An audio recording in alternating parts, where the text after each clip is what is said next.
Welcome to Synchronicity. My guest this week is my mom, Donna Burns. She's here to talk about weed. She calls it cannabis. Psychedelic stuff she's doing with Dennis McKenna's McKenna Academy. Just a lot of cool stuff related to that. We start in this podcast getting into the nitty gritty of kind of where weed starts.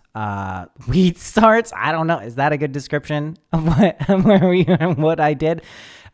We in New York State, basically where legalization stands, what some of the things she and her colleagues over at New York Small Farma are advocating for.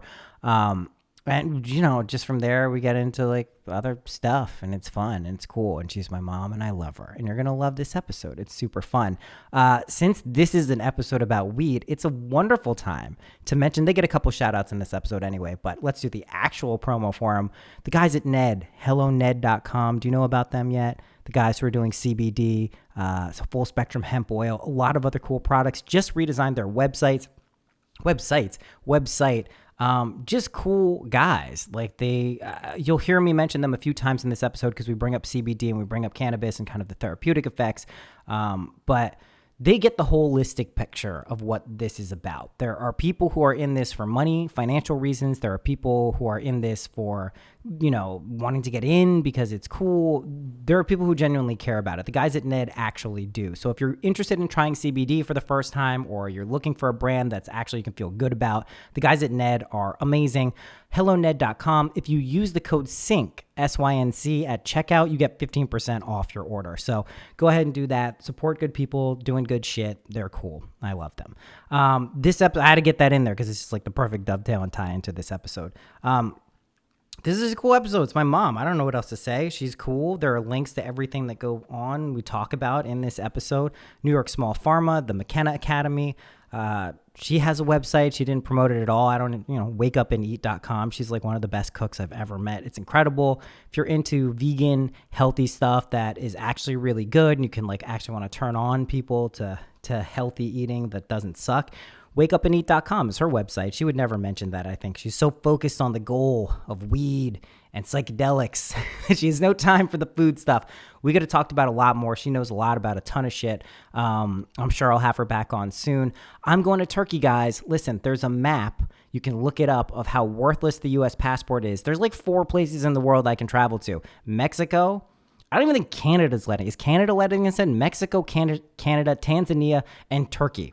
There's maybe one other country. This is the only places I can go to. I happen to fall in love with someone who's from Turkey, so I get to go there. So that's happening. I'll be on the road. I'm bringing my recorder. I just upgraded to the Zoom H6, so that's great. Bringing a couple of mics, bringing my guitar, my acoustic. So it's going to be a fun travel expedition. I'm going to be able to post as regular, and I'll give you dispatches from abroad, and I'll let it, you know what it's like to travel internationally during Corona. It's going to be fun. So that's going on. Stay tuned for that. Patrons, there is the smoke session tonight at 8 p.m. I swear, we did it. We fucking did it. I'm going to go out to dinner before and get all my shit in order.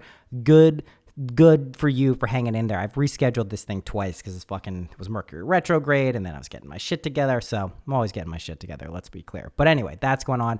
If you're interested in that, you'll hear more about it on the flip side for patrons. Okay, that's it. Jesus. Whew. Can you tell I'm about to leave? Can you tell I'm about to leave somewhere for a month? Yeah, okay.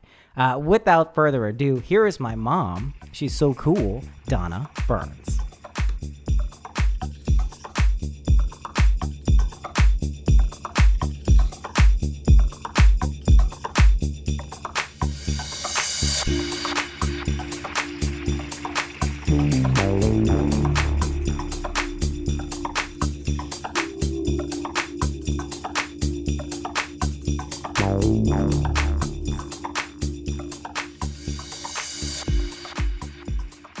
That box?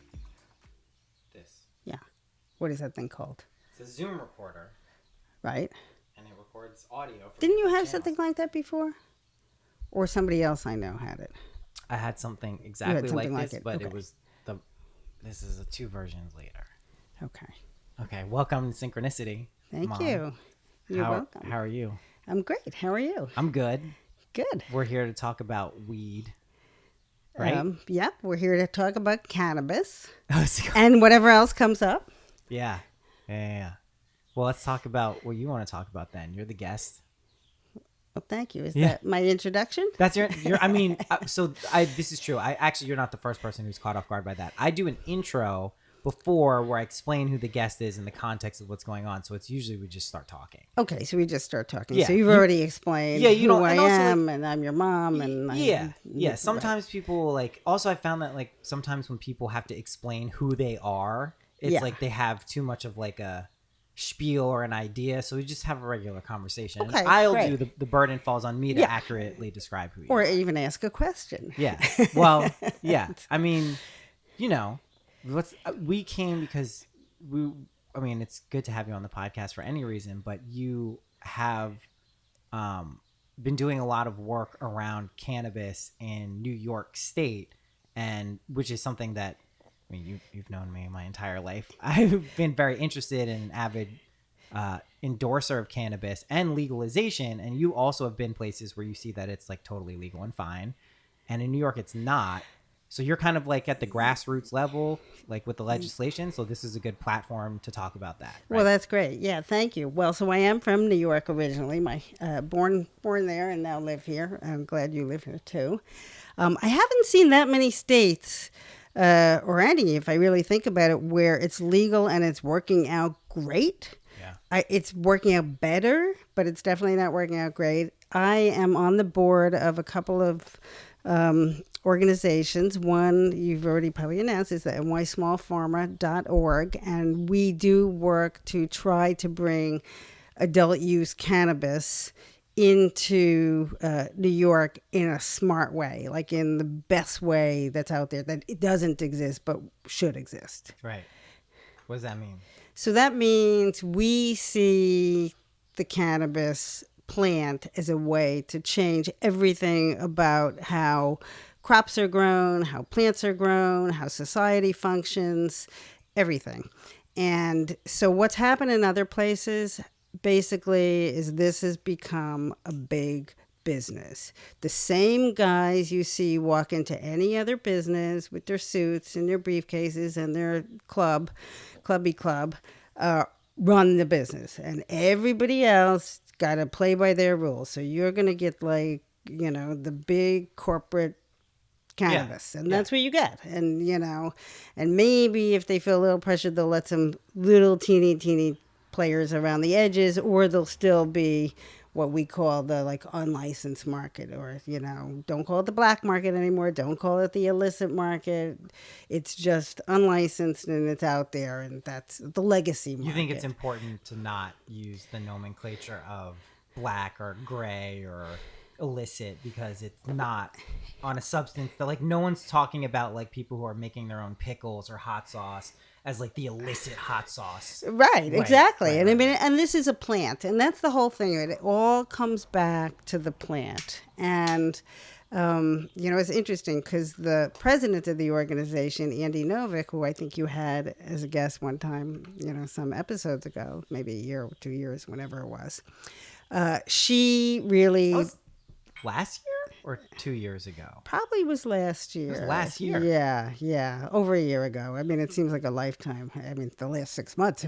That's why it does seem way longer. Yeah. But it's really started with this, and this is what captivated me because I'm a gardener. I mean, I love plants. The plant medicine plants. I mean, I am so into it. I was sitting here just giving you these plant tinctures that are antiviral and immune boosting. I mean, plants are amazing. And so this plant has been basically demonized, for a good cause in the minds of the demonizers. It was racism. 200 years. So, well, pick up this plant and we can get all the Mexicans and the blacks and we'll just demonize. And so this plant, it's like it's time to come into its own. And so she really has spearheaded this vision where the plant is used in a way to change everything. And the way that works is it's grown in a way, it's business operated in a way that promotes us coming together. We regenerate the land, we regenerate the communities, we regenerate our personal businesses. We can all, we talk a little bit. I know the last time I spoke to her, what I thought was really interesting that I didn't know about was the land stuff and how it's regenerative from like a physiological or ecological standpoint. Can you talk about that?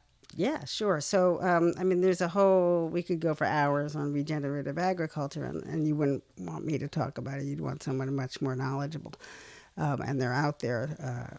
One of our advisors runs a group, Ben Dobson, and he is expert on regenerative agriculture. I've never let not being knowledgeable on a subject prevent me from talking about it. Just to be clear on that, though. So. Yeah, I'm not. I agree. So when certain plants grow, they help remediate the soil, and all plants, however, sequester carbon. They draw the extra carbon dioxide out of the air. Which is bad for us to breathe. And bring it into the soil and actually reverse, some of the problems that we have with the greenhouse gases. And it's a way to heal the land. And the practice is if you grow anything in it, not just cannabis, but tomatoes or any kind of crops, heal the earth, and so puts it back into a better balance. And so the idea of having your cannabis grown that way is extremely appealing. On the one hand, we're healing the earth. On the other hand, we are taking like nutrient-dense plant material and consuming it. And that's super important because you're basically always using cannabis on or in your body. It's the way you use it. Yeah, so. That's the only way to use it, right? Is there any other way you use it? Well, industrially for hemp and stuff, right?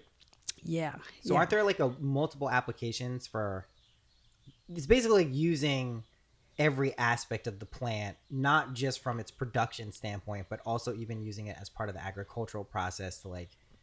Also, there's another really cool aspect about it too, is the farming aspect and what it can do for communities and people itself. Because everyone is theoretically for ecological improvements. Like this is a big school of something that changed my mind is like these corporations like Monsanto and these what we consider like kind of unethical or not helpful for the planet.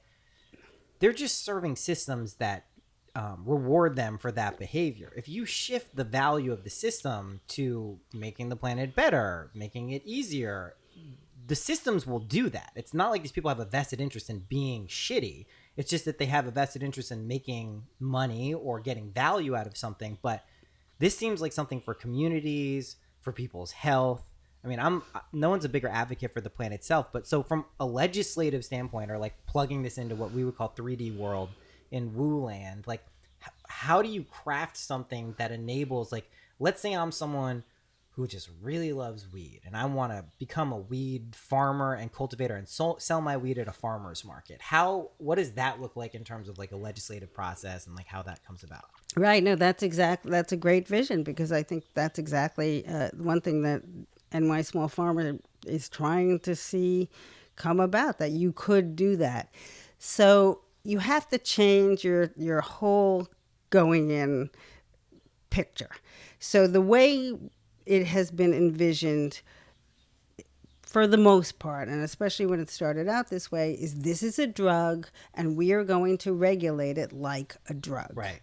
And you have to stop and say, this is a plant, this is a crop, this is something that will has potential to interact from the beginning with society. So you're not viewing it as a big business to get the most efficiency, to get the most profits, to have the best production. Which is a fundamental shift of how it's being looked at. It's a fundamental shift, and that's what you're saying about the systems, and I completely agree with you. So the rewards do have to be something that we all participate in, which is one of the things when you asked about changing the legislature or the governor or any lawmaker in any particular organization, is to have the voices come out who are and make it clear this is what we value. Right. I mean, this moment right now is really intense, not, certainly in a lot of people's mind in a bad way, but also in a very good way, because there's so much potential, because everything's so uncertain and up in the air. Not that it always isn't, but it's apparent now how uncertain things are. And so there's an opportunity to say, we're not just going to say, give us the same business as usual, licensees, and you come up with your $750,000 investment to do a small operation and a couple of million to do that. Let's throw that out the window and get to something where it's really a craft and micro business and cooperative model. So those are the kinds of people we license, smaller people. So it brings it home to a different way. And anyone who's growing, let's say, 50 plants or 20 plants or some small amount of plants or in a small area, there's no need to have those practices that that use synthetic chemicals, and frankly, there's no need to grow this plant in a closet. It was in a closet for a reason, because it was an underground thing. The plant itself will surprise anyone who's a dedicated outdoor grow person, because it will produce, in connection with that soil, amazing properties. So Andy spoke about this last time too, about the indoor outdoor, which I think makes a lot of sense just from like a natural standpoint. That said, indoor cultivation definitely, I feel like, has its place as well as a business model. And this is where it gets a little interesting in terms of like potency versus financial reward versus volume versus like what is natural, what's not.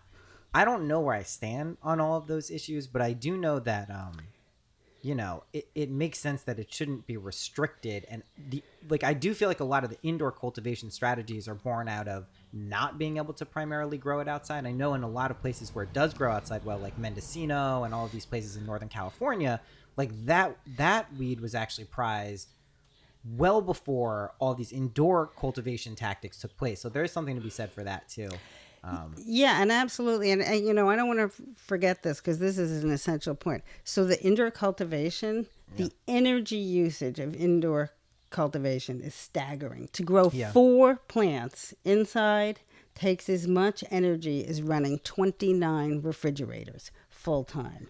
Yeah, it's shocking. And so it's actually actively harming the environment unnecessarily. And to the point about like the potency and so forth, I was just talking to someone who is in regular contact with a lot of regenerative farmers in California, and one was talking about their strain that they've been working really hard on that's 33% THC. It's basically unsmokable, is what he said. Yeah. I mean, and that's outside. It's not the measured effects. I mean, these days, if you buy weed and it's packaged in any way, they give you the THC percentages.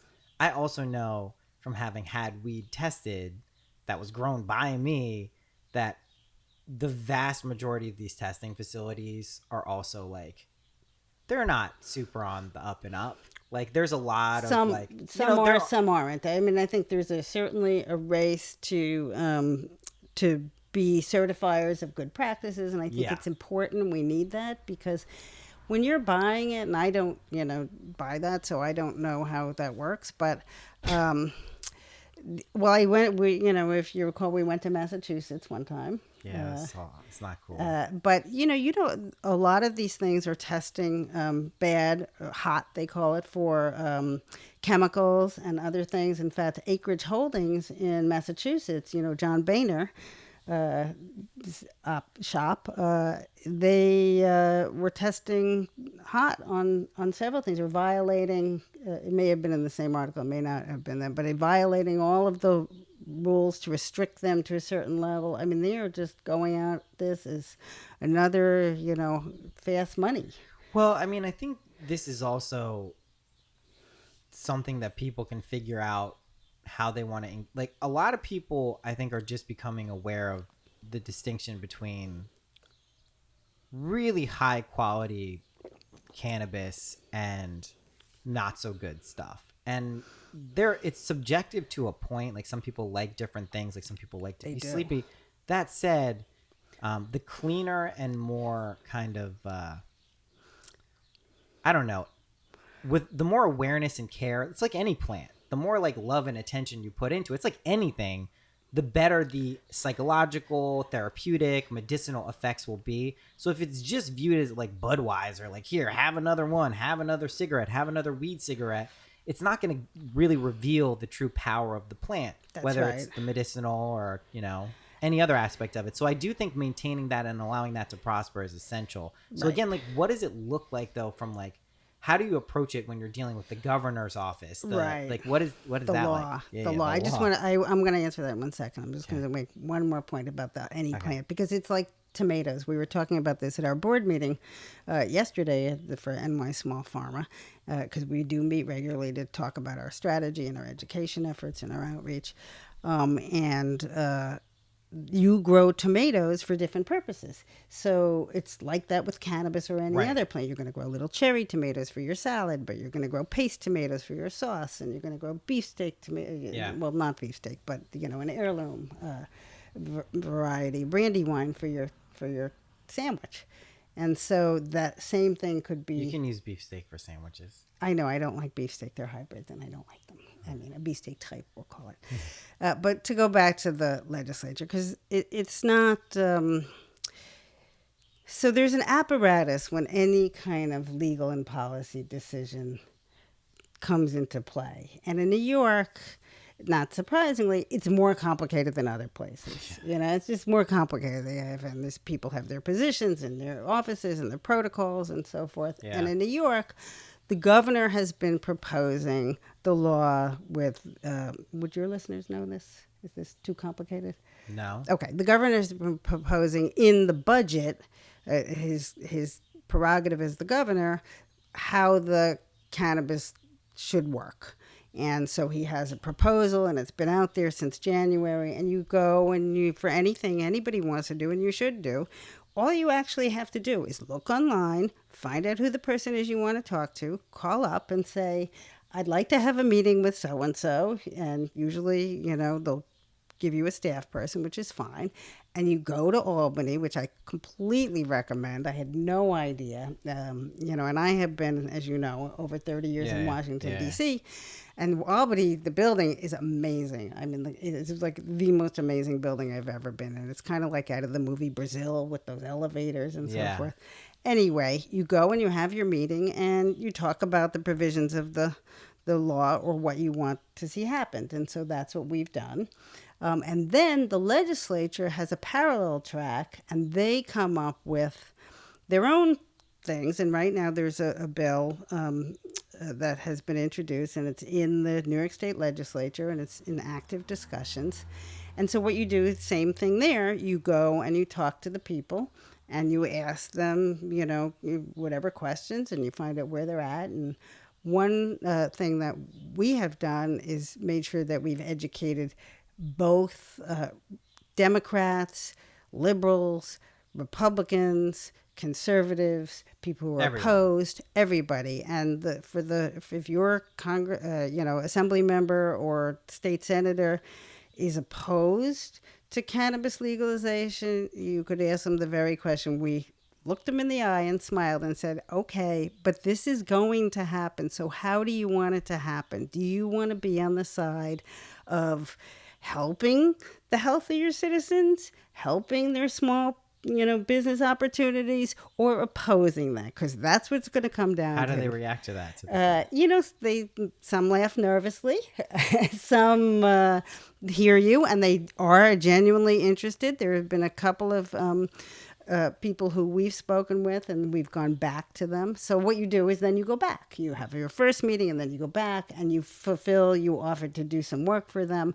All law and policy, as far as I can tell, in this country, in the state, local, every level, and federal especially, I know, is made by outside people doing a lot of the work. Yeah. Like you give them... They don't want to do it because they're just the people who succumb to the pressure of the will of what's being done. And theoretically, that's their job, the will of the people. But it's not even that there's any ill motives for a lot of people. They're lazy or they don't want to. They can't. You can't, Not sustainable. But they'll collect the viewpoints, and so we've showed, why some of the legislative language that they've proposed is really going to screw people, ordinary New Yorkers. At this point, there's this notion that if we just tax it, and it's very tempting in this Corona time to just say, okay, we're just going to take a tax, we'll take the tax money, and we'll have $300 million extra. Yay. Yeah. But it's so short-sighted because New Yorkers are estimated to spend $3 billion on cannabis. I mean, there's heavy cannabis within users. What? A year. Within a year of legalization? No, currently. It's just an estimate. We don't know. That would include, that would include the legacy market, whatever's coming in from California, wherever it's coming from. Seems like it'd be out of your pocket. And maybe it is more. So the theory is you get a certain amount, you tax it, and then you end up with this money. But the reason it's short-sighted is because you could say, okay, well, let's have that $3 billion be recirculated into the local economy. So you go down to your farmer's market or you sell at the farmer's market, and then you go and use the rest of the money to buy something else. And go to the hardware store, you go... well, it's contingent, though, on keeping it in a local economy, though, isn't it? Well, it's so awesome because in addition to so many things, what has this virus time laid bare? Yeah. Supply chains don't work. Like the way we've set it up. I mean, do they or don't they? They don't. First of all, do you have Amazon Prime? Yes. How's that working out for you? Good enough, though. No, it's like a fuck you thing. No. Well, do you want to know what's really true about the Amazon Prime? I saw Eli do it. Your grandson... He ordered, I'll be like, what cars do you want sometimes? And he gets excited and we'll order these toy cars. And I shit you not, this kid came over and kept asking to look at the cars again. He wants to look at the cars again. He's like, he just really wants to look at the cars. I'm like, here's the cars again. Here's what's coming. And he's staring at it real weird, just long time. These cars were scheduled to come a week. It was like 9 days delivery. They came in 3 days. And I'm telling you, he just willed them into this reality. Amazon Prime, it's kind of just like a game now. Sometimes it comes, sometimes it doesn't. Right. And they don't want to promise. Amazon is also like where the vast majority, the fact that it works at all is impressive. Most of the other places I've ordered from, like Sweetwater for instruments, down to like even just like Sunflower, like the health food store. And now there's like produce up here. I didn't find the supply chain to be that bad, except for people who got into hoarding mentality with toilet paper for a little bit and paper towels. And the truth is I never ran out of toilet paper and I never ran out of paper towels. I might not have been able to buy them exactly when I wanted to, but like, I don't know. Is supply chain logistics? It is. Okay. It is. And it's just the mentality that the supply chain has been set up for move the stuff as fast as you can and don't have any extra for any emergency. It's like, it's not thinking rationally. It's just thinking about how we can squeeze the last cent out of it. So I think, the idea of, even particular strains, no matter where you are in New York, you can grow 2 crops a year outside. And, it's interesting. One of the lawmakers, who I won't say who, was joking. It was an aide, and was joking that all the farmers in certain parts of really rural New York are putting in, space so that they are ready to go with this. Yeah, of course. Yeah. And so...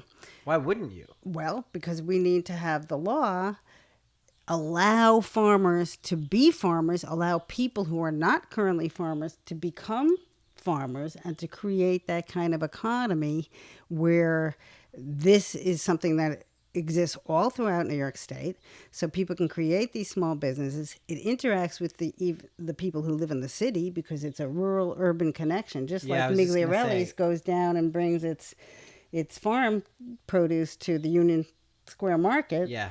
Um, Yeah. And you mentioned, I mean, I've seen the migrant workers also who just like come up and do the blueberry picking, and then they come down and sell it in the city. Just basic shit like that, just from the Hudson Valley. You mentioned at the beginning though that so like this is a known thing. It doesn't take long to prove it or look into it. Is that the war on drugs, as we know it, especially related to cannabis, was the incepted by racist control mechanisms. You could even say like consciousness controlling at a certain level. There was a nice dovetail for people who wanted more control in people's lives and wanted to push their agenda. How this is something that I talk about with my friends.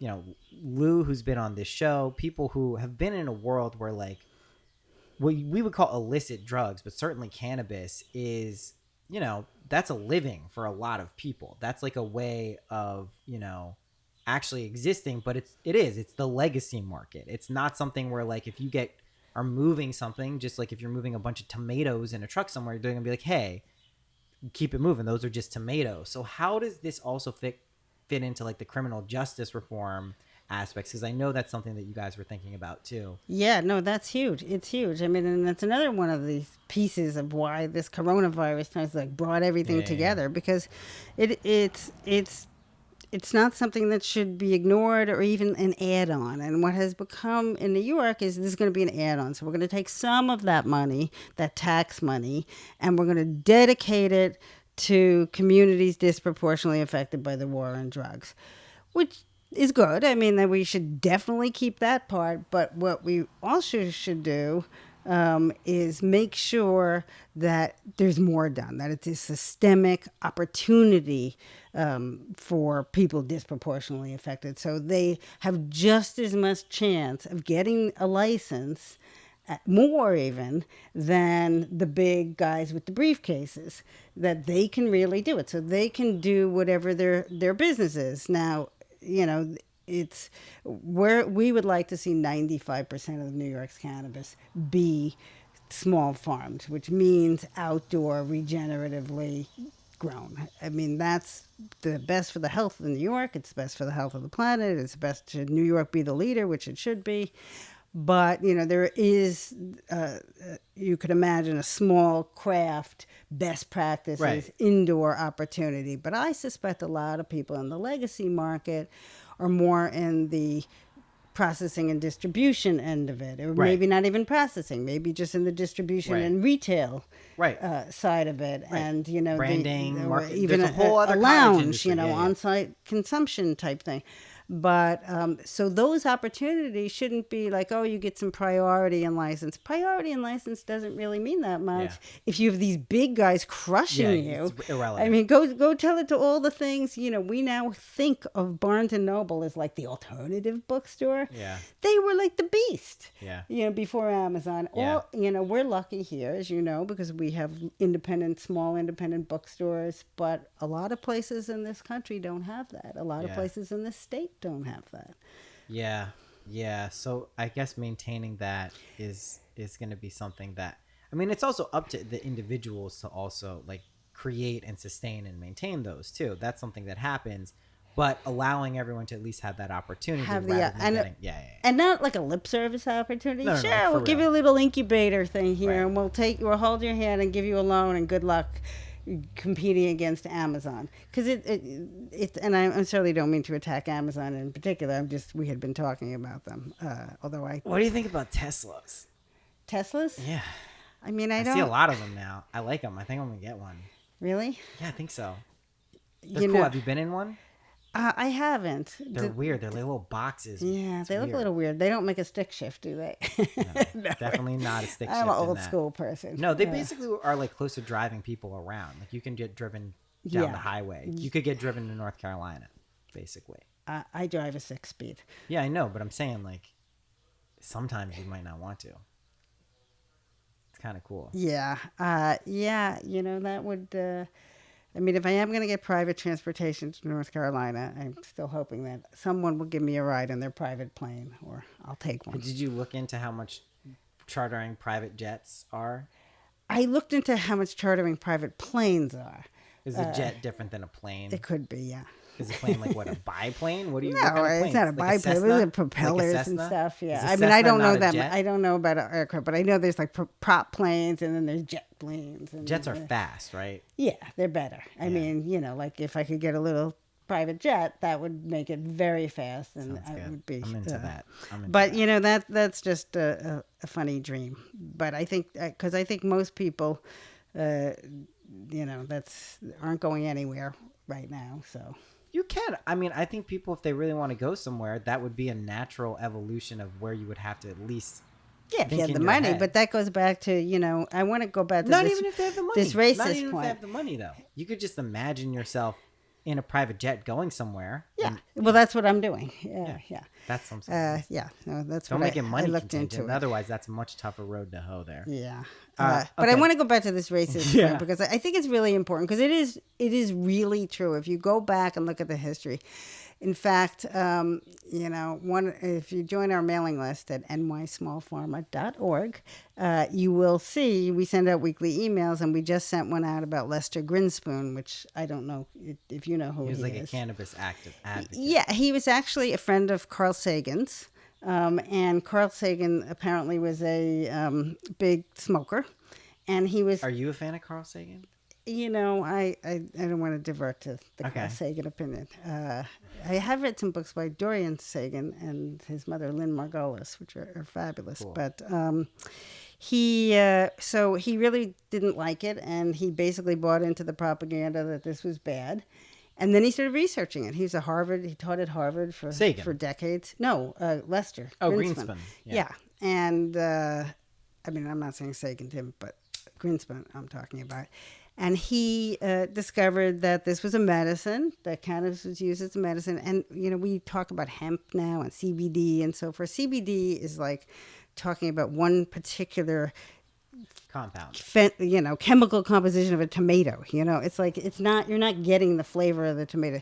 In my personal view, the plant needs to work together to get its full benefits. That's super important. I don't want that to be overlooked because that's something I tell people, like, just in my experience too, that like, I think CBD has its place, and I think it can be a therapeutic. Listen, I'm sponsored by a CBD company. I wouldn't say it if I didn't believe in that, and I wouldn't take their money if I didn't feel good about promoting it. That said, and I've often said this, and I know the Ned guys are also waiting for this too, the more of the plant you can include in the experience, and even if you don't want like the psychological, psychoactive components, those can be tamped down certainly in certain strains. The whole holistic plant itself is where the magic is. For sure. Well, and certainly, so to be clear, that the plant can have various levels of THC, and so it's classified either as hemp, strike that. It's like, to be hemp, it has to be less than 0.3% THC, but if it's over 3%, it falls into the psychoactive, now unlawful in New York State level. But you can use the whole plant. It's just how that plant tests chemically. So whether you use the whole plant or not is a separate issue from whether or not you're getting all the benefits the plant could offer, a limited, a broader range of phytochemicals.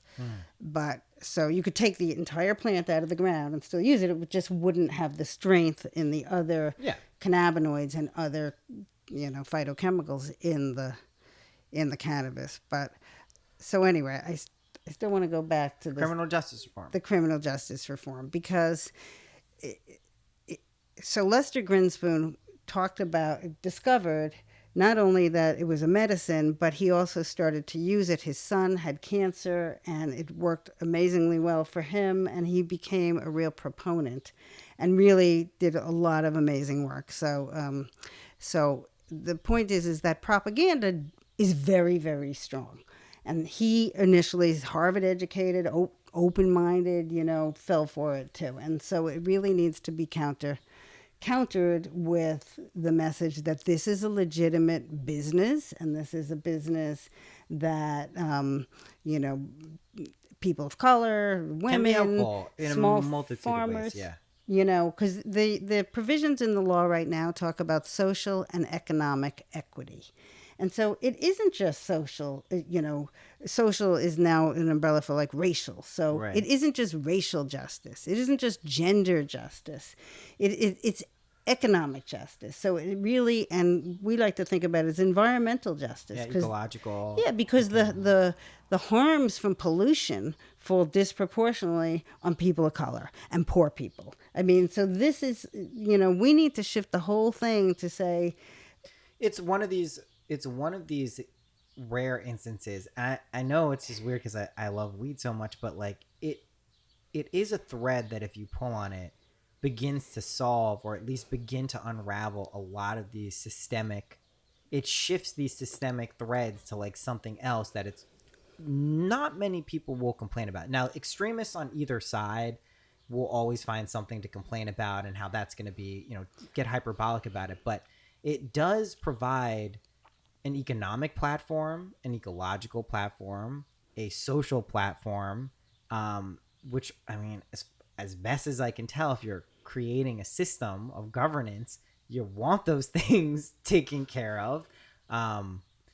So yeah, I mean, it's critically important. And then, you know, you do see what happens in states like Massachusetts, where like, you know, the corporate people got in. Like that's what happened there. Like it's pretty much unabashedly just for that. They got their arms in, their tentacles in for the medicinal, and then they kind of just like blanketed and lobbied and got the whole thing in. And like, listen, the system encourages that. Far be it from me to like really be too hard on people or judgmental of who take advantage of a system that's crafted like that. However, if we're in this period of time where we actually can create a better system, right, and make it better for people, listen, it's not that the people who have shitloads of money and have kind of surveyed this from just the purely financial standpoint won't be allowed to compete. But if everyone is allowed to compete, you know, on a level playing field, I mean, this is the thing, you know, if the determinative factor of success is the kind of money you bring to the table and the kind of connections you bring to the table, then it's going to continue what it is. It's the entrenched white male system who has basically been the perpetrator of the propaganda and of the racial, you know, injustice and economic war on the people. I mean, let's face it, you could live in this country or try to live, especially in this state, depending on where you live. I mean, the city, it's really impossible, you know, and work really hard at like 2 jobs and barely get by, or maybe not get by. And so there's something wrong with that system. I think we should it's also like be clear really broken. When you say white male, because I know this is a sensitive subject for a lot of white men. Me, I'm a white man. I know, and I love you. I know. It's not. And I'm married to a white man. I love him too. And I don't get offended at it at all. But I do think it's more of an energy that has predominantly over the past however many hundreds of years in Western dominance been expressed by white men, because that's where the capital and power, which is generally colonialism. Yeah, it's like neo-colonialism thinking, and it's just kind of like the ego tripping gone crazy, and then the power consolidated through like military and money, and it's like pretty dominant structure that's crumbling. So for not people, fast enough. Well, it is though. I mean, it is. Well, I think we're at that moment where hopefully it is. What I try to say for people who are white men or feel that maybe even they know someone who fits that bill, it's not chastising the individual and the characteristics of that. It's the energy behind it, one of dominance and kind of like, absolutely, I can do this because I had this, and like swinging your money around like it's a big dick. It could be anyone who fits that bill is what we're really talking about. You can also be discerning and say, hey, it's been a bunch of white dudes for a decent amount of time, and know that. And it's not, listen, it's not about the color of their skin or their gender. I mean, that's not it. It's just a shorthand term for that energy. You're absolutely right. And anyone who's ever been in a corporate environment, exposed to a corporate environment, exposed to a police environment or a legal environment, a financial affairs environment, you've been in a bank or even a medical institution where, you know, the treatment you get depends upon who you are. Right. And I think when white male is also, you know, you flip it around and say, if you're the white male, everything's going to be a little easier on you, a little bit better on you, and that's just been And on the the flip, true and truth. you're not aware of that if you're a white male, if you don't pay attention to what's going on. If you don't know that if you're a black woman and you go to a hospital, they're like, what is it? Like 75% is less likely to believe what you're saying. Like women, Just a woman. Yeah. I mean, there used to be a thing Yeah. called hysteria. So Yeah. if you got really, agitated about something, you're hysterical. you're like hysterical. You cart you off to the hysterical woman. See you later. The good old but days. I think it's really important to. That's right. It's not. I think the fact is though it's the system, and it's the system. I love that there's this waking up. I love that it's happening, even for people I don't, who are doing it, and I don't even agree with what they think is happening. I think just everybody's paying more attention now, which is something really that we need as a species. I mean, I spend a lot of time outside, and I look at a lot of other species like bees, and wasps. And, Do you just go to the hospital for getting stung by a bunch of yellow jackets? yeah, those are yellow jackets. Their arch enemy are bald-faced hornets who eat yellow jackets. So I'm, really. So wait, hornets. But were you very allergic to the yellow jackets? Yes, everything in that kind of good. stinging insects. Yeah. I just don't get stung.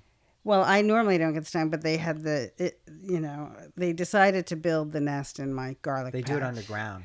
Yeah, and normally it's kind of I could have been more careful, which I would have if I would have been watering that patch regularly and tending to it more. They wouldn't have been able to build their nest. So, yeah. That's why you always water your But patches. the other species don't, if other species could look at us like we look at other species, they think this species is insane.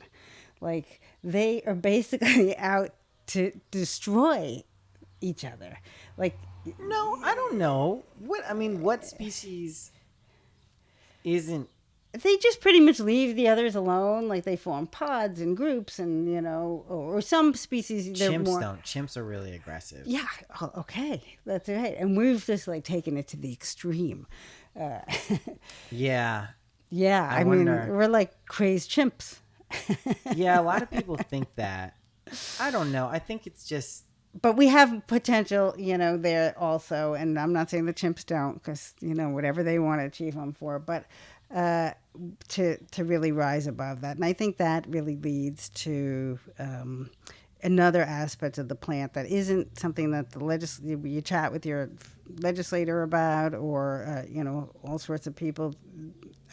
Most are not open to this, but it's the spiritual and psychoactive part of the cannabis that a lot of people find extremely enlightening and valuable, and it keeps them with the plant. It's there's a great book edited by maybe it's written by Christian Ratch. I don't know if you know who he is. The book is called Marijuana Medicine.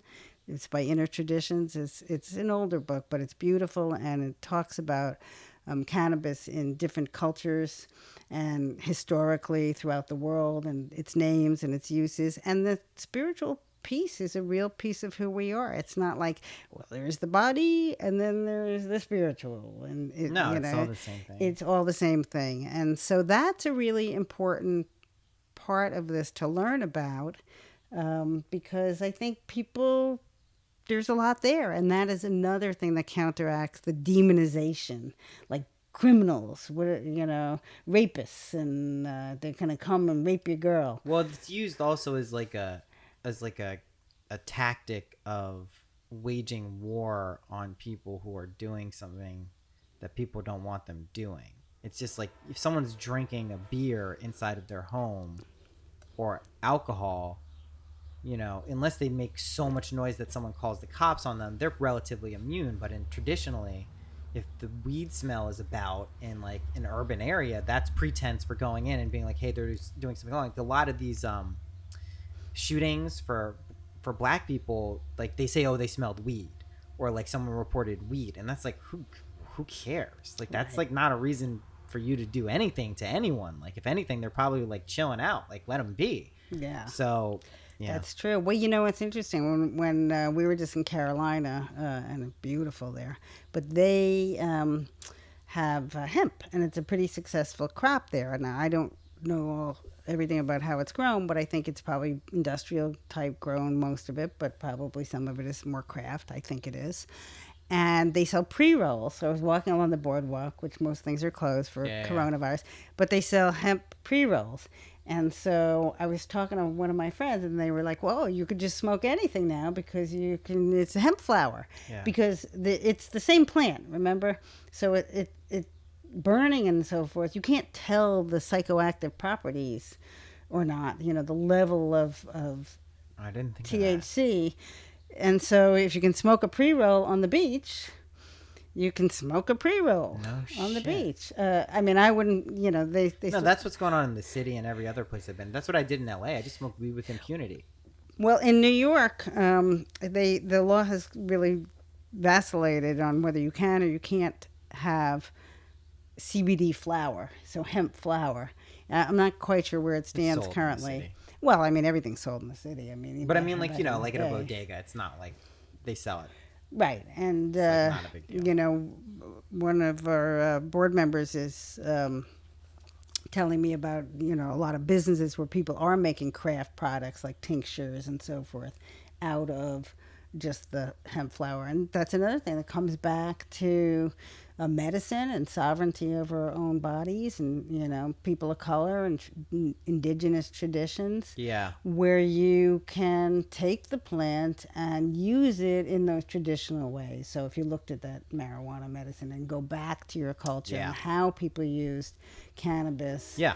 You know, in Mexico, for instance, somebody, a gardener, was telling me about, you know, their grandfather would just have it there, and, you know, it would be something that they would do for certain conditions. Yeah, or it's just the thing that was used. It wasn't, you know, any more odd than me going out and getting some mint and using it for various purposes. Yeah.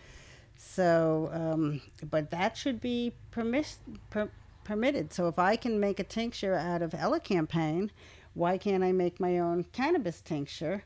And if I go through the processes to sell my tincture of elecampane, but there's certain things I would have to do. I don't, because that's not why I make tinctures. But I should be able to go through a process to sell my cannabis tincture and put in whatever herbs and create my own. Well, if you don't have that, you're limiting what the spectrum of, you know, applications or usages of something that's proven to be over time like a pretty good therapeutic at the very least, whether it's psychological, you know, or medicinal for your physiological. So yeah, I mean, it makes a lot of sense. So I mean, what's your sense of where everything is?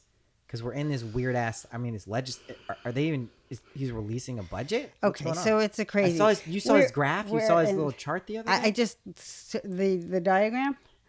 Like the weird, like, Renaissance map. I need to look at that more. It's a Hieronymus Bosch of coronavirus. Yeah. I want to look at that a little bit more. What was that? I only glanced at it real quick coming over here today, actually, because I wanted to make sure that I need to look at that again. Yeah, so things are strange, you know. Normally what happens, and this is an election year, the budget and the legislative proposal get reconciled at some point by April 1st. So, but we were thick in Corona world, like the middle then, of it. right? I mean, it was like really he was like thick, yelling and at it was people like, then. and Cuomo was king, and it was just, we were really right in there and trying to pay rapt attention to what the crisis at hand, or all the crises at hand starting to erupt. I mean, and so that didn't really happen. I mean, the budget went through with some essential things that it needed to go through, but everybody kept working. And during this time, our organization, nysmallfarma.org, is contacting the people who we'd built these relationships with and who were working on this legislation, and you know, the governor's office as well to some degree, but they were already fixated on ventilators and the need for ventilators when we spoke with them in mid-March, and it didn't seem like they were going to have less, you know, any more capacity to deal with us. So we gave them a break. But we've had plenty of Zoom back and forth with various legislators, which is fun. It's actually easier Better. than going to Albany in some ways, and you're getting the people's fuller attention, especially when they're on Zoom. Some have been, fantastic. You're just sitting outside, and But no fancy elevators.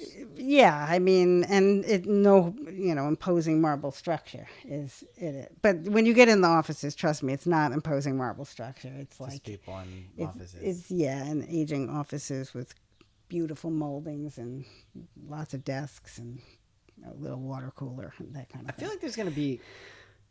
But so let me just finish. So where we're at. So they've managed to come together to cobble a few things together to keep government going along, and they kind of have come back in session-ish, and so they're working. They're really working hard, but it's very hard to figure it out because there's rules and you have to be in the same building, and now they're changing all that. But apparently this week coming up, July 20th, they may be coming back together again. And it's really actually a super important time because it's theoretically possible they could say, okay, you know what, let's just pass this cannabis legislation the way we have. And, we'll just go for it, which would be unfortunate because it could be improved so much and it should be. The pressure is coming from surrounding states. So New Jersey is on the cusp of all for it. And in fact, I saw I read some cannabis daily publications, news publications every day. And I saw one that I think it was the governor was saying, this is going to create so much tax revenue and jobs for our state. Like this is important. So you got New Jersey, you've got Massachusetts. Are they doing it though this year? Yeah, we've come up in November. I think it's a ballot initiative. See, okay. Other states. So you think no matter what, even if Corona is raging again, it's gonna happen. To the extent voting is whatever voting's going to be, because that's going to be a whole other thing. I mean, what's it going to be? What's it going to be? That's a great. I mean, I don't know. I am not a big. What do you think is going to happen? I hope we. I don't know. It's a long time from now. I mean, it's so cool. It's a very unusual world. That's I'm enjoying it. There. I was saying with some friends last night. I was like, everyone was acknowledging how crazy everything is, and it's not great for everyone. But we're having a really good time for the most part. I mean, we're also luckily in an enclave of perfect nature and abundance just regionally. Right. I remember my friend Eric got married, and his dad at the wedding, after at the party, was he's and was up here, and he was if the apocalypse was gonna happen, the Hudson Valley in New York is just the best place. You have everything from the river to the mountains, and I was yeah, this is where all the Native Americans live. This is where when people came, they set up shop. It's pretty fucking awesome. Yeah. Well, I mean, and I think we're having a big reckoning, which is good.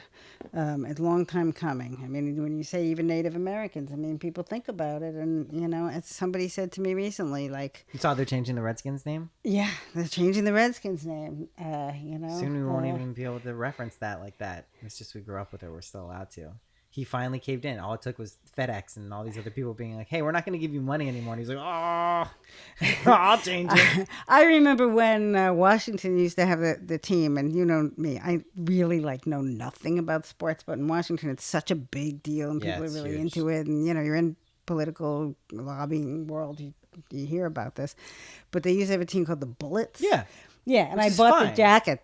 Jack, my friend Jack, told me. I had a starter jacket. You got to buy the jacket because and they were special on sale because they were changing the name of the team, good. And it was a certain kind of jacket, a starter jacket. Yeah, certainly. I was oh, this is the jacket Noah likes, and it had the bullets on it. Yeah, and that's a huge collector's item right now. Do you still have it? No, why would I have it? It's your jacket. No, I don't have it. I know. Bullets was. We were talking about that the other day. How they made them change it from the Bullets, Which really, because there was gun violence. There was so much gun violence. It's like, really? The Washington bullets? It's like, that's not the cause of it, you idiots. No, but it was like, it was just particularly like a moment where it was like... They shouldn't have changed that name. That name is cool. They changed it to the Wizards, and now their mascot is a thing called G-Wiz. And like, it's this big, weird... It's not even a wizard. He's like this weird blob, like grimace guy from McDonald's. It's not good. Yeah, it sounds disgusting. Well, the Reds, they'll have a worse name for sure. Yeah. Well, I heard people are buying up the rights to anything they think it's going to be. They floated a lot of names for it. Yeah, I don't know. It's changing. You see, football is going to be back. That's corona-proof. That's pretty cool. Yeah, because, I mean, at that point, you have so much head damage that it's just... Well, they banned them from jersey exchanges at the end of games. That's the one thing they said. Well, there you and go. All the players are like, hey, guys, I don't know if you know this, but we're going to be ramming into each other for 3 hours. So we think the jerseys might not be the issue. But yeah, the NFL is pretty insane. It's I mean, but that's always been clear that it's been, I mean, the whole sport is I like something. It. But I think it's really important that we bring up all of these issues and just reconcile. Well, what the person was saying is like, Thanksgiving is never going to be the same. July 4th is done. It's just like, it doesn't seem as fun. It's like, really, the people who were slaves, there wasn't so much independence for them, or the people who were like, you just like pushed us out of the land. Yeah. But you saw the Supreme Court had a decision on Indian lands? No. Yeah. The major shocking decision of the Supreme Court is they actually upheld a treaty to an Indian tribe, the ones that had been forced on the Trail of Tears to go uprooted from their homelands and forced to march across America to if shift someone tried to make me march Oklahoma. Up something called the Trail of Tears, I wouldn't. Well, it wasn't called the Trail of Tears at that time. I'm not going on that trail. That's not the trail I want to be a part of. Anyway, but so the Supreme Court, some people are really angry. They're like, how could they do that? Why would you be mad against that? Because it's our land now. We took it. We built our homes here. It's So, I mean, I think we need some reparations in this country. We need some justice. We need all those kinds of justice. I mean, it's time to, the being quiet and also just going along and eating up the pablum that's been served to us in terms of, the Kardashians, who even I know about, and I don't watch TV, I don't watch the news, I'm not on social media, and even I know about this woman. Yeah, what's the matter? Is she bad now? No, she's fine, but it's like, I don't care about her butt. I don't care about her Well, it's not about her butt anymore. It's about their wealth and lifestyle. Yeah, so like just spread it around. I mean, this is time to They're doing it. Okay, and not just spread it around. Put your money where the power is, because people get confused between money and power. No. Because money is great to a point, but at some point, what are you going to do with it? But the power of the money that gives us this charge, it's called currency, is because of what it can do, not the shit you can buy. I mean, no, that's for sure. But like the influence, that's why we're in this weird point. But not the kind of influence where you buy the politicians their prostitutes in the hotel, but that's money. Fancy hotel room. Right, but the kind where you use the money to it's like social equity, and to shift the policy debates. I think that's what's happening now. And give voices to the people who don't have voices by creating the kind of laws like I'm talking about with the Small Farma. Would you like to see that be the model where you put the power of the power is there in the plant, where you allow people to all benefit from that power of the plant. So you don't have a license with big licensees and you need a shitload of equipment and expense up front. It's not that you wouldn't need it if you get to a certain level, but you don't have to have it. You don't have to have. I mean, what you have to do to get licenses in many places, and it's just killed it, is you have to have millions of dollars of capital cost expenses to set up your entire operation before you make one penny. Who can do that? And like for instance, black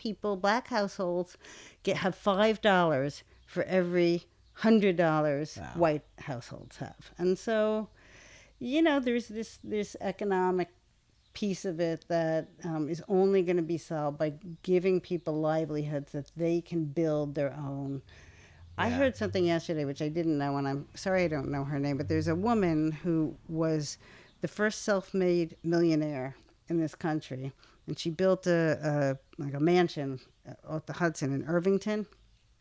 It was a black woman. Mm-hmm.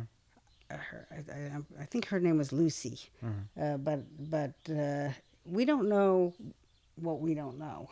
Yeah, I think it's good that people are kind of waking up and recognizing that anyone can kind of begin to create. I think enough people recognize that these systems are not working so well, and that there are enough people who find themselves with resources or power in the traditional or even social influencer sense, which is real power in a lot of ways, who are really trying to like plug into systems. Like no one feels after a certain point, you don't feel good only serving yourself with wealth. Like I haven't met many people who can live like that, even if they extend it to just their family. Like I think that, we have yeah. a president like that. I don't, you know, I don't know but, what his Trump. but I don't know. Trump to me is just an anomaly of a human being. I yeah, can't judge him in any way just because that's a it doesn't that's a work. diplomatic way to put it. But I think, yeah, I think. Well, what I was talking about in particular is people who have amassed, the amount of wealth that they are not going to reasonably spend it themselves or even for their family, like it, in a lifetime or even several lifetimes, to take that capital, which is that energy of human labor, and put it into something that goes back to Yeah, I think that's back happening, to don't you? humans. I think to some degree it is. You think people have to be compelled to I do think that? the other thing that people need to understand is the environmental piece, which I know is a big part of the small pharma. But we talk about species and species extinctions and so forth and mass extinctions as if somehow we're not a species. Like we're part of this, or the environment. Like if you pollute the environment or a waterway, it's the water you're drinking too. It's the air you're breathing too. And you think, oh, no, it's not. It's over there. Well, we know so little about the environment, but what we do know is that there's air flows and water flows, and there's certain organisms. We're learning a lot more about how microorganisms play a role in that, and they can spread weather. And I mean, there's actually bacteria, and other kind of microorganisms that can make it rain. So when we poison these systems, we haven't even got into the nanotech, though we could talk about that another time. Nanotech. But so we all are responsible for economic and the environmental piece, and so we need to spread all of our resources. So if we don't have economic resources, to do what we can to respect that we're part of this bigger whole and make that come about too. And I think I know personally, so I do this organization, I do the McKenna Academy of Natural Philosophy, which is Dennis McKenna is our president, and we are really... That's Terrence's brother. I think Terrence's brother, would know that yeah. at this point, but it is true. I'm just checking. Are we running out of time? No, we're not. There's no time limit. I was just checking. Yeah, to we make just sure did a it's great still series on tribute to Terrence, and we had wonderful speakers most of whom worked with Terrence during his life or interacted with him as friends.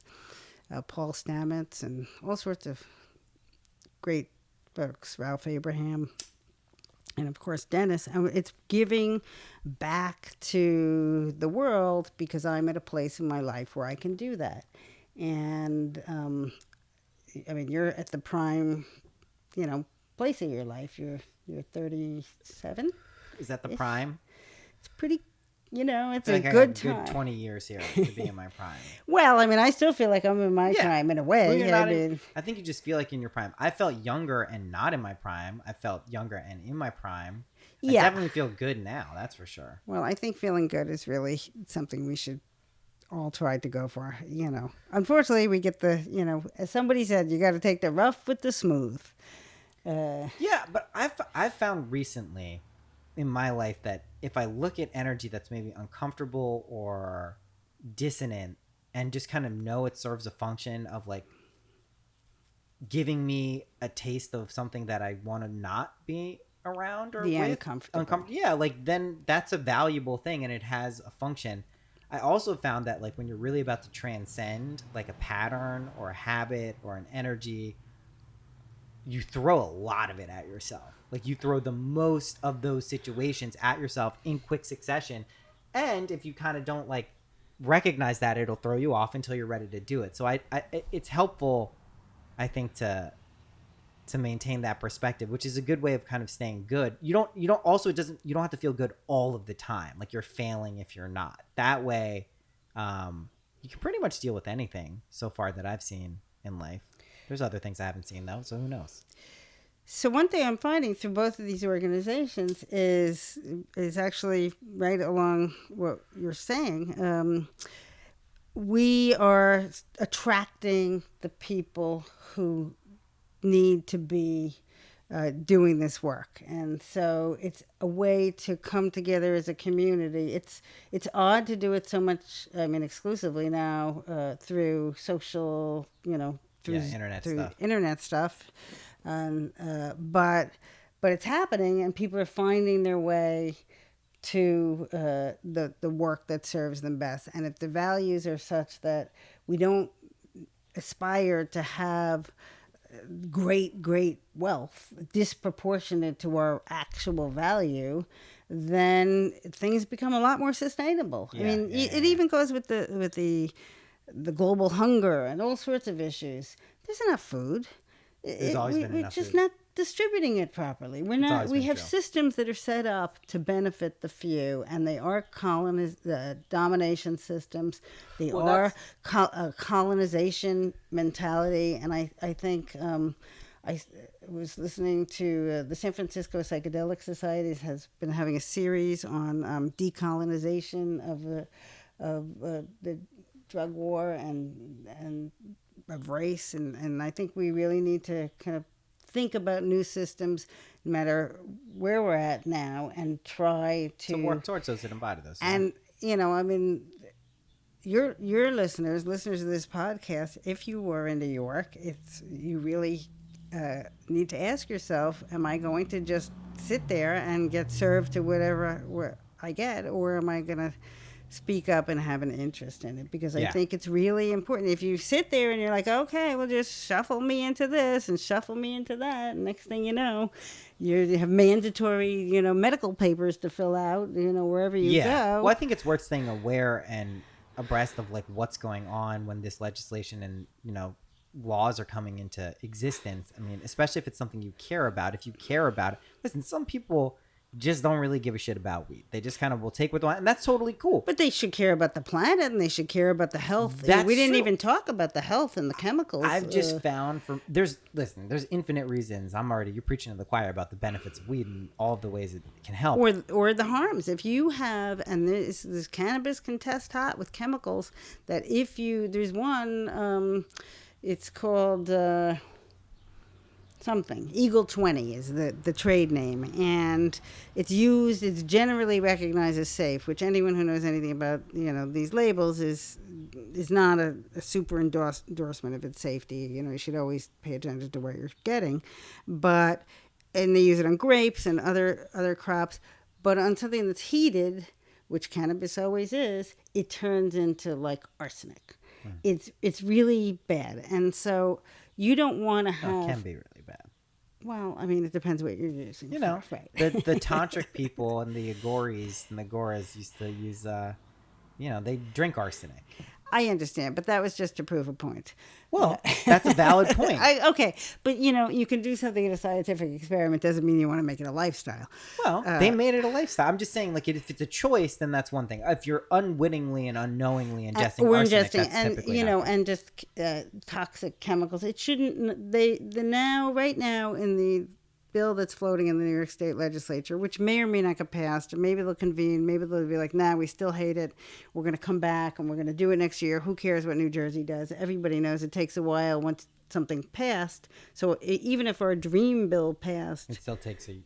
It's got regulations. The wheels turn slowly. But I think once the the shackles are taken off a little bit, and there People is will go a and- signaling yeah, of people can start forming together. Well, then the police stop business hassling you. It plans. stopped used as a mechanism of control. Right, and I mean, if you, let's say, you knew somebody, or you yourself mentioned you wanted to do a small business, a micro business, what we're really talking about, very small business, you could start thinking about it, now, and then saying, well, what would my budget Yeah, I be, wanna and get what the people together facilities, to and what do would it. my business plan, and how would it work, and then the goal would be that your overhead costs and your upfront costs wouldn't be crushing, Right. and your financial Get out a showing normal and loan for like a bond business. things. Yeah.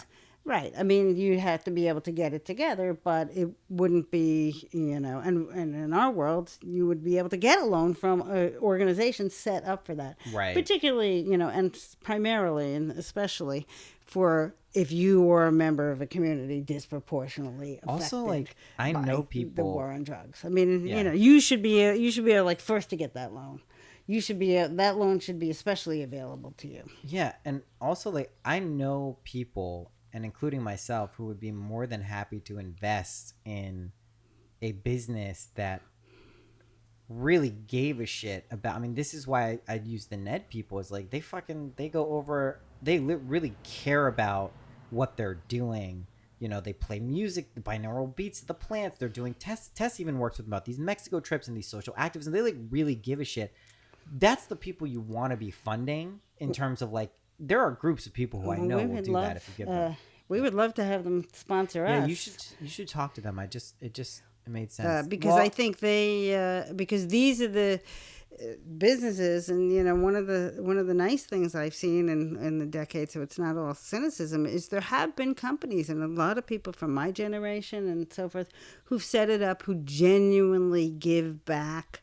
And not just companies, but nonprofits and foundations who give back to invest in the communities because they believe in this vision. It's not just... that's what they're doing. It's a lot around this, too. It's not just corporate bullshit. Or just, personal wealth. And so it's more than just so my family always has the yachts and whatever else I have.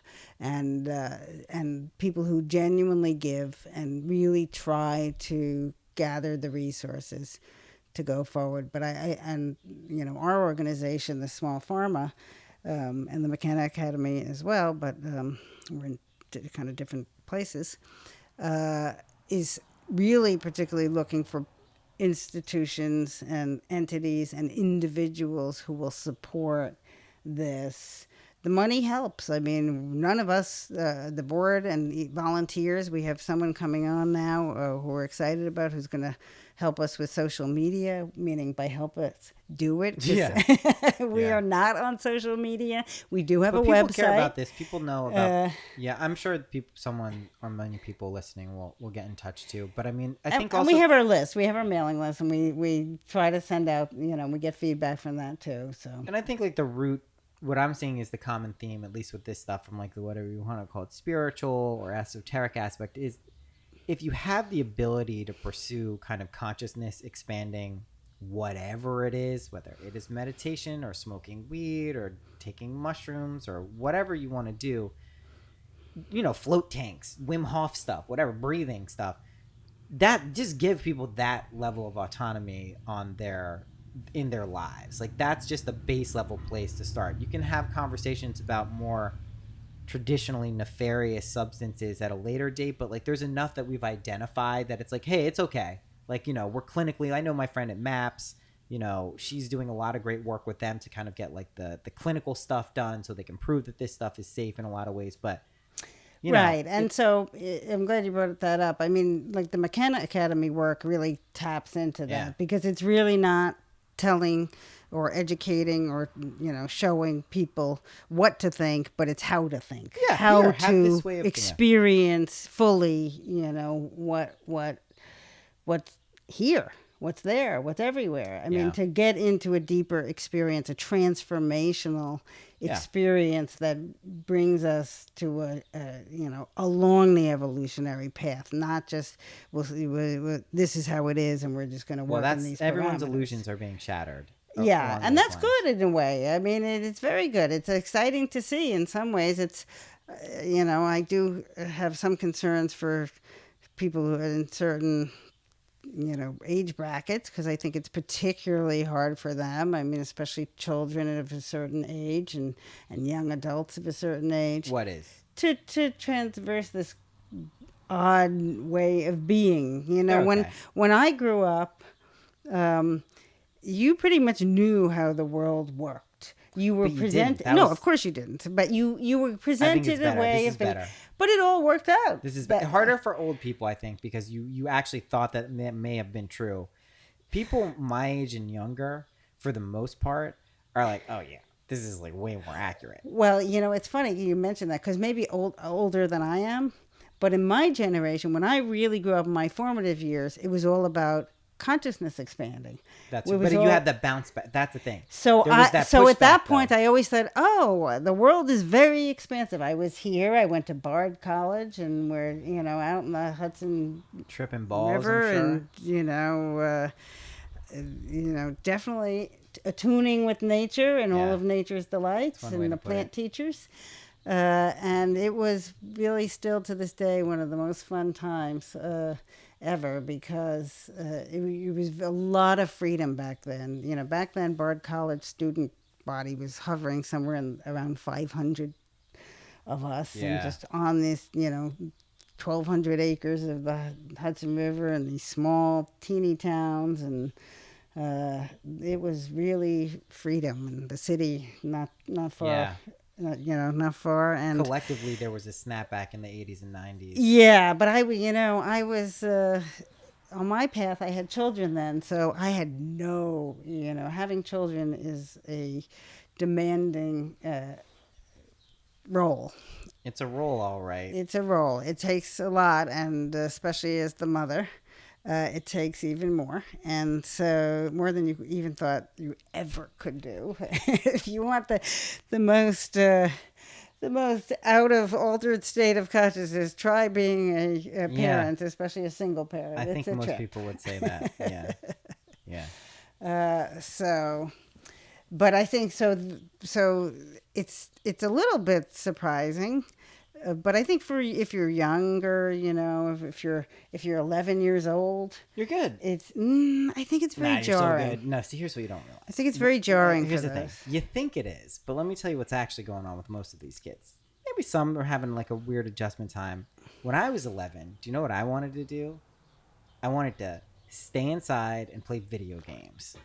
And that's all these kids are doing right now, and they're fucking loving it. And they're creating a whole video game world, and they have the concerts there now, and they have the things, and they're having a great time. And you're shaking your head and putting your hand on your head, but I'm telling you, like, do you know how much people used to tell me that I played too much video games, and it was gonna it was too much, and like gotta engage with the world, and you're doing no, not accurate at all. I'm totally normal. I probably could have played more video games. My problem was I was born too early. It wasn't a real career option back then, but I don't think it's a bad thing. I think it's a way of adjusting to a reality that's going to function substantially different, and value and modalities of exchange are going to be perceived and utilized differently. And if you're used to one of how it's like been working, it's going to be hard to imagine how that's going to work. But I think younger kids, like, they do get kind of the more nebulous. I think it's the social interaction more than anything. I think it's very still healthy. happening, though. I think, well, it's happening to some degree, and that's good. I mean, hopefully people's reason stays with them. I'm not an over lover of reason, but I have healthy love for it. But so that they continue to conduct activities that aren't focused on you're gonna die of this horrible virus. And I think it's interesting for me to comment on it, of course, because I already told you I don't watch TV or go on social media, but I do read the news, and I do find myself, since this whole thing started, now maybe for your listeners it doesn't matter, but I try to stay off of my devices, and I find I'm much more glued to my devices. I still do the Sunday, because it's like my last bastion of not being on. But we're very fortunate, and it's a little easier, and I think it's easier in some places as more cities and towns adapt to having people outside. I think it's fantastic. I went to Rhinebeck yesterday for the first time. It was like a month, and I don't know if you've been down there, but they have. I live right here. But there's restaurants and people are sitting outside. And I'm gonna go to Market Street tonight. Also, the new place, the new Mercado in Tivoli, Giobata. Do you know about it? Francesco, yeah, I know him. Have you been there? I have not been there. It's awesome. Definitely, you can eat stuff there too. Their arugula salad is amazing. Oh, good. Really, really good. Okay. Outside, inside. Oh, good. Well, yeah, I mean, that's nice, and it's great that's being allowed, which one wonders why it's suddenly healthy, and the health department didn't used to let you sit on the sidewalk, but it also says something about how much the health department, can really keep up with public health, and what kind of health do we want? A Tesla, it won't matter. What kind of health do you want? Well, I mean, if you can afford it, but we're also very fortunate, very, very fortunate, and I say it early and often every day, because I wake up to the sound of birds and I go to sleep to the sound of coyotes and owls. Yeah. And, it's a very different existence when you can recalibrate with nature. And even if you live in a city, you can go back and forth. It's possible. Yeah. Well, it's not just go back and forth. There's nature all around us. We just somehow. Everyone has a choice to live in nature. And I know people that may rub some people the wrong way. They're like, hey, I don't have the money. I don't have this. I don't have that. Like, I've seen people in all walks of life go to places and, hey, you may not have like a shitload of money. You might be a king there or a queen, but like you can live where you want. Like you can be poor in a fucking beautiful scene as you can in the city. I think I saw a homeless person in Rhinebeck. Oh, I've seen two now. I've seen guy outside several. The post office on the bench. There's several. It's because, why not? Why the fuck not? I mean, there's nowhere really to go, unfortunately, but like, why the fuck not? Like, you're passing through. It's a nice place. Very nice. I saw a homeless guy. It's the classic. Anyone who knows this, I've spoken about it on the podcast. So, I'm a big Dolphins fan. There's a highly disproportionate number of homeless people who wear Dolphins clothing. And I think it's because in Miami, it's nice. So they hang around and the stuff is on sale. So they end up with these coats and they travel with them.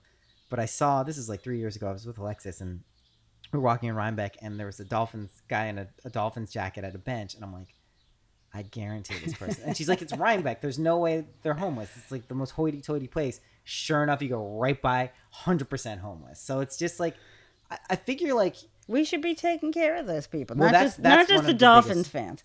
Well, they need the most help. But I mean, no, I think it's what kind of society we live in. We have these giant, vacant stores and shopping centers and everything, and we have homeless people. This is like homelessness is a real. I've engaged with the homeless a lot in my life, like a lot. Well, I mean, it's something. A lot of homeless is people who are just unable to put themselves in a situation where they are unable to do it, to where they can have a stable home. A lot of that has to do with what we call mental health. Well, I think if they're unable to cope with something, I mean, we've all been in a situation where we just can't deal with something. I mean, it can even be a little thing. We're just not dealing with it. I am as you know, the most ridiculously responsible person on the planet, and yet still there's times I'm like, not dealing with it. I'm just not dealing with whatever it is. And the people who are homeless, or I can't do it. They are not dealing with their homelessness, or they can't deal with it. And for whatever reason it is, those people need to be given a place to go, not some disgusting homeless shelter where you're going to be like fearful for your safety and well-being. Well, that's actually an issue. The only philanthropic issue that I ever really felt compelled to deal with was homelessness. Well, it's an important issue. Yeah, I have plans for that. I mean, it's, got to do it in the right way. I mean, a lot of it has to do with mental health. A lot of it has to do with people not having environments or trusting their engagement with reality. And I've seen that be alleviated through pretty miraculous ways at times. So I think there's a lot of paths towards that. But yeah, I mean, the homelessness problem is certainly a reflection. Everything is us, right? It's a reflection of us. So if we have these large segments of the population that are like really suffering and we're just pretending it's not happening, that's not good. It's going to be reflected. Well, I mean, but that has been what's going on. There's a lot of blindness. I mean, we just watched the movie Bombshell. Have you seen that? No. With Gretchen Carlson. And it was and Megyn Kelly and Fox News. It was about Roger Ailes, and John Lithgow was amazing in that. So good. Oh my God, he was like the best Roger Ailes ever. Yeah, he's good. And but it's about the sexual harassment Totally. What else is again? It's Roger Ailes. What else? I know it was Roger, but now we say it's Roger Ailes. But right. But this was something that was accepted in our society, and we just kind of like lived through it. I lived through it. I didn't, have as bad a case as most women, but every woman knows about this and knew about this, and and there was a thing. It was like, oh, women are using to their advantage. It's like, yeah, because she just said what she was thinking, her idea, you wouldn't fucking listen to her. So sure, here's my shirt. It's like whatever. Not that most women did that. The vast majority of women who've been harassed, myself included, your grandmother. There's nothing. It's like they've done nothing. They're just fucking walking by or whatever they're doing, and they're just the men needed something that they were not getting, and were trained to channel it this way. And they got to retrain. Like, so need some retraining camps. What's going on? I mean, I think men are getting it. I would just say unconscious masculine energy, but like men definitely are getting it.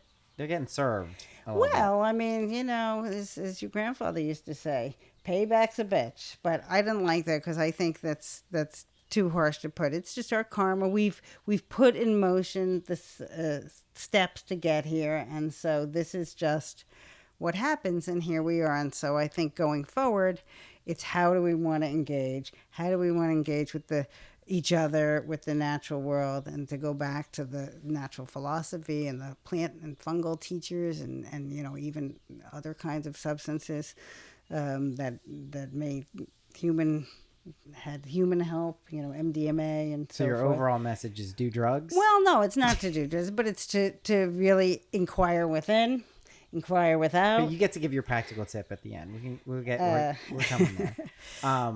Is there anything else you wanted to talk about that I didn't bring up as my responsibility? So yes, I do want to talk about social media.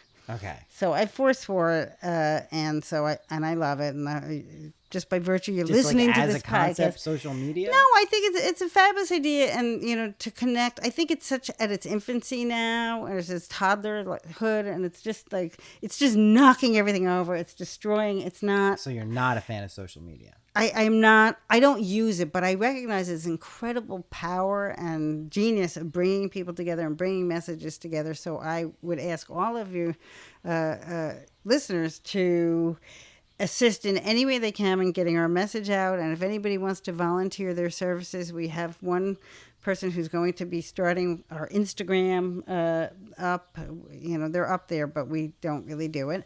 And we were looking for a Twitter person. Apparently Twitter is a little bit more difficult. So says Twitter's not as cool, and it's not the thing about Twitter is like it's kind of like a lifestyle. You know what I mean? Like that's the thing. Like people will do it, but like the politicians people see through it now. But you see, the problem is the legislators and the lawmakers. I'm on Twitter since Trump made it a thing. I'm on Twitter. Now they're all on Twitter. I'm on Twitter. I love it. And so that is something, and Facebook, I guess, is also. So if anyone wants to volunteer their Facebook help. I don't fucks with the Facebook so much. I'm only on there. But if you want to get through to the people who are currently writing these laws or who have the keys, they'll change policies. They'll change laws. They'll change. Not everybody. Some people are really social media. But we want people to know about this because it's super important. Yeah, McKenna, we're good. But yes, of course, please, yes. But especially NY Small Farma, especially if you're in New York, that they can send it to. That's not me. They can definitely send it to Outreach, OUTREACH at NY Small Farma, FARMA, NYSMALL.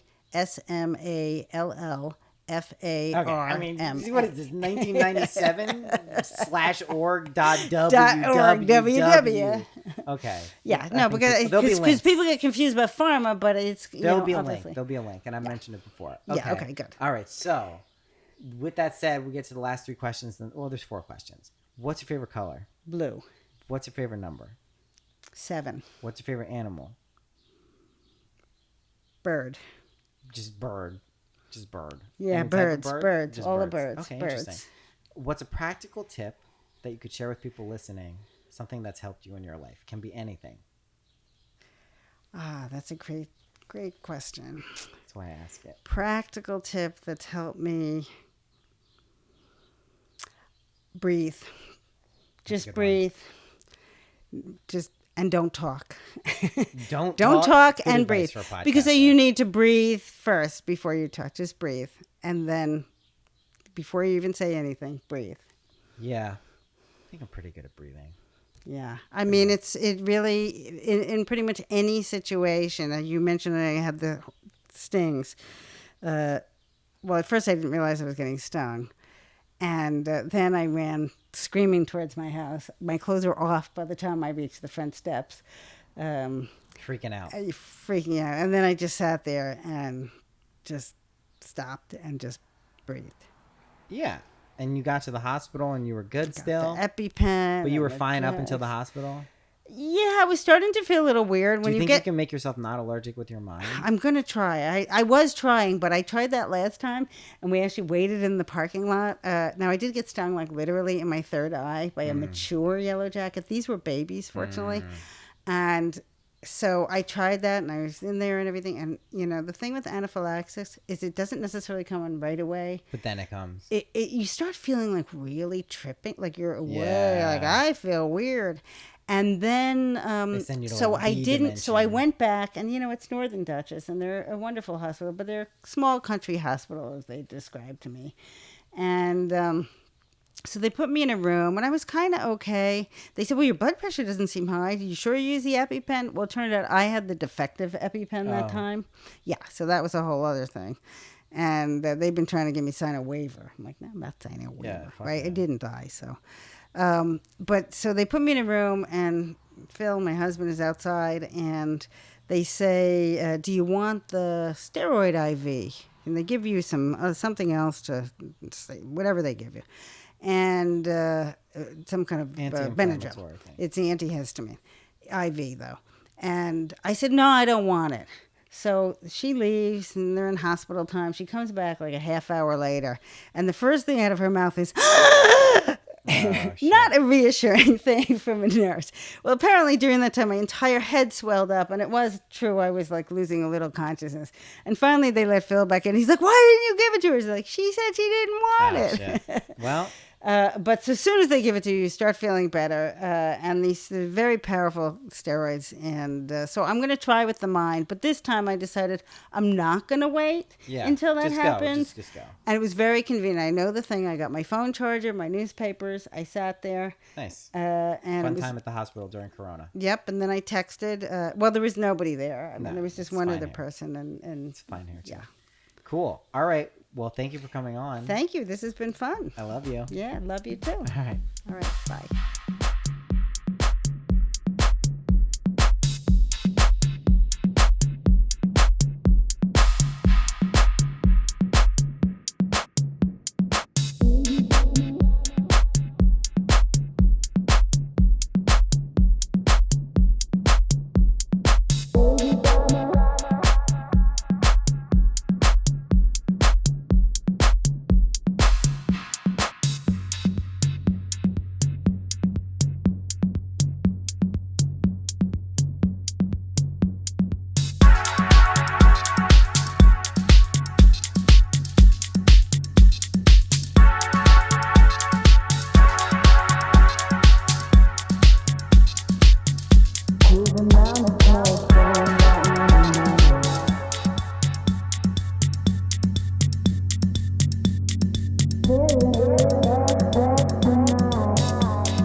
Hope you enjoyed that episode. Thanks for listening. A reminder, you can find all of the music and everything else on Patreon. For patrons, there's 3 levels, 7, 13, 22, various stuff. There's bonus episodes, there's live readings, there's a bunch of fucking cool shit that basically goes on there, and I think you're going to love it if you like the stuff that goes on in the show. If you don't, then probably don't sign up. But if you're listening this far, you probably like it, so go check it out. Go connect with my mom and her organizations. She gave out the email for New York Small Farma, the McKenna Academy. There are links to everything on this episode page, so it'll all be there. You can just click them, go there, send an email to her if you want to help out. I know they're pretty cool. I think for anyone who's looking to do that, it's a weird time for shit that's going on. If you're looking for something to do, stuck at home, but you really want to help, you're passionate about cannabis in New York, cannabis in general, or you're passionate about psychedelics, go ahead, give her a shout. She's good people. I can vouch for her. She's my mom. That's it. I think, geez. Excuse me. I'll be traveling, like I said, but you guys shouldn't have any delay in content. I think, if anything, I'll be putting out more stuff. It's going to be beautiful where I am. So Instagram will probably be, whoa, Jesus, I just threw a lighter for no reason with my right hand. I'll probably be documenting some of this stuff on Instagram, so you can follow me there. Readings are closed until I get to Turkey and just like get into a groove. I'll probably open them back up in Turkey. That'll be a magical voyage. So if we do readings there, I'll let you know. Otherwise, they'll be open at the end of August. I think I had my sister open my books. She does my books now for September. So you can book then. So that's the next time there are readings that I am doing for people publicly. Okay, not publicly, privately. That's what I meant to say. Confusing enough? All right. That's it. I will see you soon. Until then, happy imagining.